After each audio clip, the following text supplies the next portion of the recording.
Yeah, there's so much about that that's so interesting to me. Like,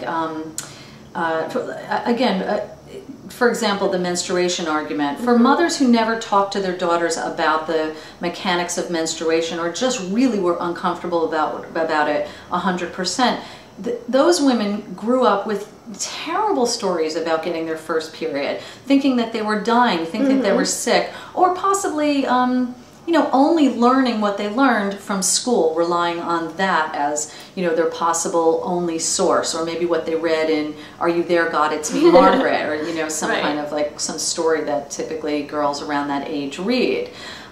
So when you apply that same thing to sexuality, we don't necessarily have the same kind of like, oh, you know, if you don't do this, this will happen. Like the menstruation argument is very kind of clear and obvious, like why that would not be beneficial to your child not to explain. Because it comes down to having that knowledge gives you a certain ease and an expectation.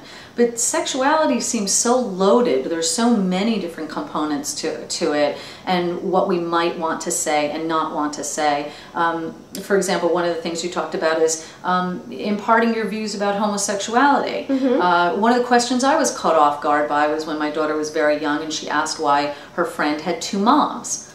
And I kind of went, oh, well, I'm just going to tell you. And I just kind of said very matter-of-factly different types of relationships, and that you know, while two mommies or 2 daddies can't actually create a child, they can adopt a child, or they can, I think I said, like, they can use the seed from another man.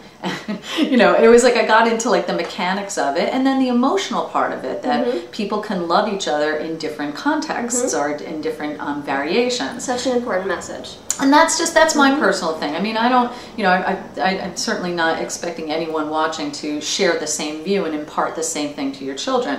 But it's an interesting thing to think about, because it will come up. There are images of homosexuality all over the place, and certainly if you live in, like I live in a very like diverse and urban environment, my children are going to come across children with same-sex parents. So, so that was one thing, and then I just that kind of led me into thinking about different tools you can use as in terms of books, because part of like what you were saying is like parents don't always have the answers, or they need a little bit of guidance about what to say or what is sort of age appropriate. Right. So some of the books you have, I think, are so great to help you with that, because then the emphasis is off you. You don't have to come up with the creative way of describing how the sperm gets to the egg or what have you. Can we look at It's So Amazing? Is that book? Yeah, let me just pause this for a sec.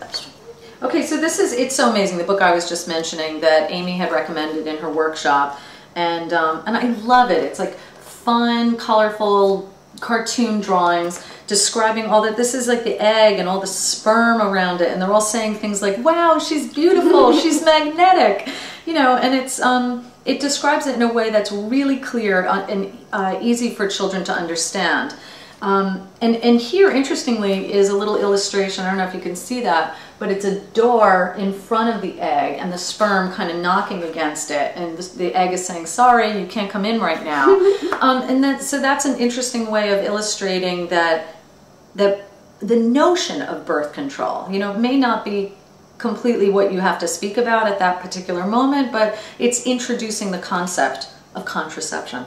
No, but you know, I love the way they handle everything in here, and it's really done beautifully. So you can look at that in the bookstore or the library, look it over, see if the messages in here are aligned with what you want to impart to your child. And then there are a couple of others for different ages. This one's for younger children. It's not the stork. How young exactly? I think this one started, yeah, ages 4 and up. Okay.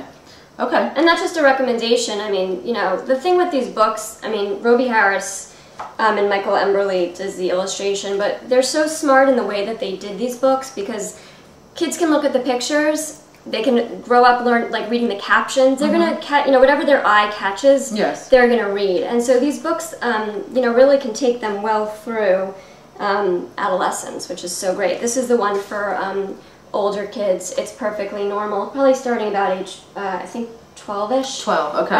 But like I said, I mean, some kids get this way earlier than that. And this one is 7 and up. So there's obviously some overlap. You could have like 2 or 3 of them and see what works for you. But this is a great kind of starting off point because, like we were saying, sometimes you just, you're unclear about how to explain what you want to explain. And certainly you could pick and choose the parts of this book that you wanted to explain to your child. Or you could go through the whole thing. My girls were riveted by this when I brought it home. They loved it.